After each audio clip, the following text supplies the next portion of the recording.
Kepada yang terhormat Ketua Pengadilan Tata Usaha Negara Jakarta, Majelis Hakim Perkara nomor 97 di PT UN Jakarta, dan seluruh rakyat Indonesia yang kami muliakan.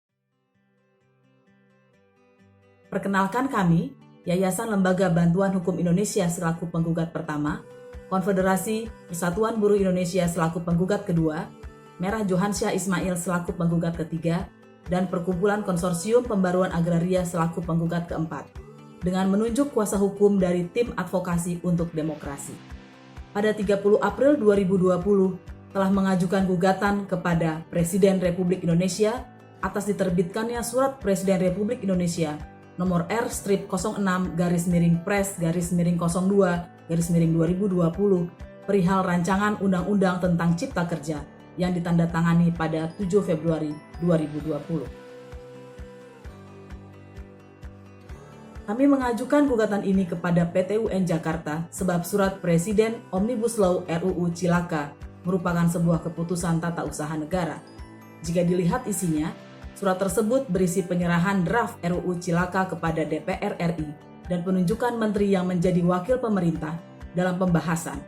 Surat tersebut menandakan bahwa penyusunan RUU Cilaka telah purna oleh pemerintah sehingga layak dibahas bersama DPR RI. Sehingga secara administratif, surat tersebut berisi keputusan tata usaha negara yang mengalihkan kewenangan pembahasan RUU Cilaka yang merupakan inisiatif pemerintah kepada DPR RI.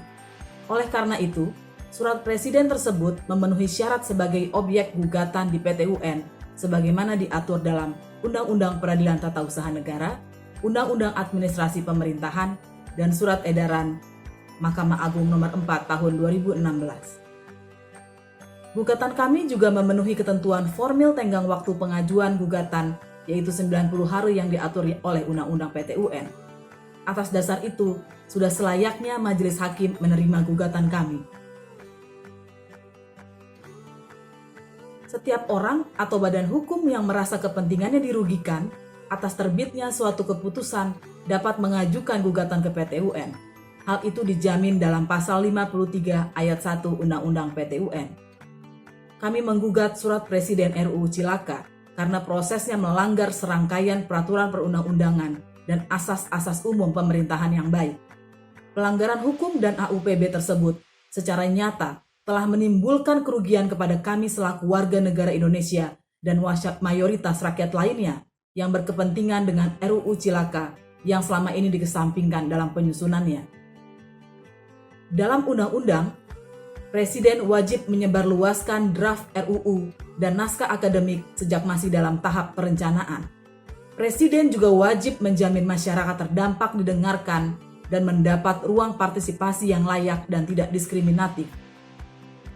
Sebelum surat Presiden diberikan kepada DPR, masyarakat sipil telah melakukan serangkaian upaya untuk mengawal proses penyusunan RUU Cilaka, mulai dari meminta informasi publik, mengirimkan surat desakan, mengirim surat audiensi, menyampaikan kajian, mengirimkan keberatan, hingga melakukan aksi. Namun, Presiden selaku tergugat dalam perkara ini tetap bersikukuh menutup rapat segala informasi mengenai draft dan naskah akademik RUU Cilaka. Tidak hanya itu, Presiden pun bertindak diskriminatif dengan hanya memberikan ruang partisipasi yang layak kepada kelompok pengusaha. Hanya dalam waktu 1 bulan, sejak ditetapkan dalam prolegnas, Presiden sudah menganggap RUU Cilaka disusun dengan layak dan dapat diajukan ke DPR RI dengan surat Presiden tersebut. Atas dasar tersebut, Presiden selaku tergugat telah melanggar Undang-Undang Pembentukan Peraturan Perundang-Undangan Nomor 12 Tahun 2011, Undang-Undang Administrasi Pemerintahan Nomor 30 Tahun 2004, Undang-Undang Hak Asasi Manusia Nomor 39 Tahun 1999, Undang-Undang 12 Tahun 2005 tentang hak sipil politik, dan Undang-Undang Dasar 1945. Lebih jauh, Presiden telah melanggar asas-asas umum pemerintahan yang baik. Hukum administrasi kita mengatur asas keterbukaan sebagai asas utamanya. Asas ini bahkan disebutkan sebagai prinsip dasar pembentukan peraturan perundangan.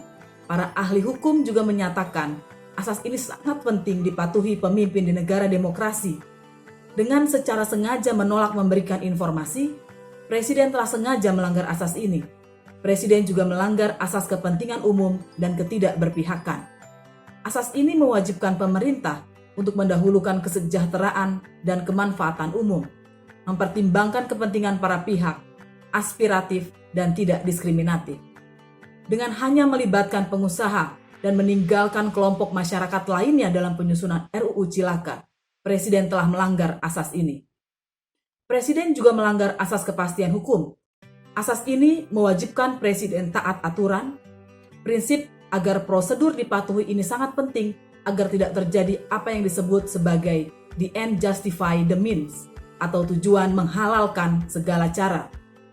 Presiden melanggar prosedur nomor 12 tahun 2011 dan melanggar keempat undang-undang lainnya termasuk Undang-Undang Dasar 1945.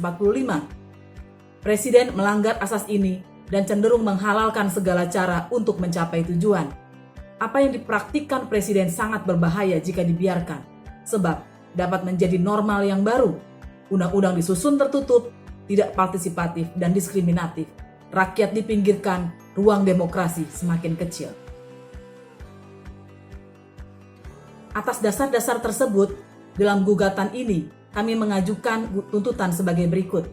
Dalam penundaan, mengabulkan permohonan penundaan para penggugat, mewajibkan tergugat untuk menunda pelaksanaan Surat Presiden Republik Indonesia nomor R/06-Pres/02/2020 tertanggal 7 Februari 2020 tentang rancangan undang-undang tentang Cipta Kerja sampai ada putusan pengadilan yang berkekuatan hukum tetap atau penetapan yang mencabutnya. Dalam pokok perkara, mengabulkan gugatan para penggugat untuk seluruhnya, menyatakan batal atau tidak sah Surat Presiden Republik Indonesia nomor R/06-Pres/02/2020 tertanggal 7 Februari 2020 perihal rancangan undang-undang tentang Cipta Kerja.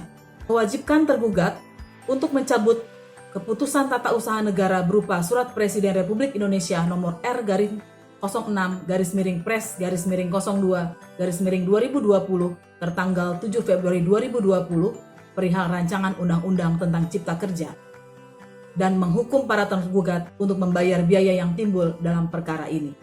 Atau apabila majelis hakim berpendapat lain, mohon putusan yang seadil-adilnya, ex aequo et bono. Kami mengajak kamu semua, petani, buruh, kelompok adat, mahasiswa, pelajar, dosen, akademisi, pengacara, guru, karyawan, wirausahawan, pedagang, aktivis lingkungan, aktivis hak asasi manusia, seluruh rakyat Indonesia yang pasti akan terdampak dengan pengaturan dalam RUU Cilaka untuk mengawal bersama gugatan ini.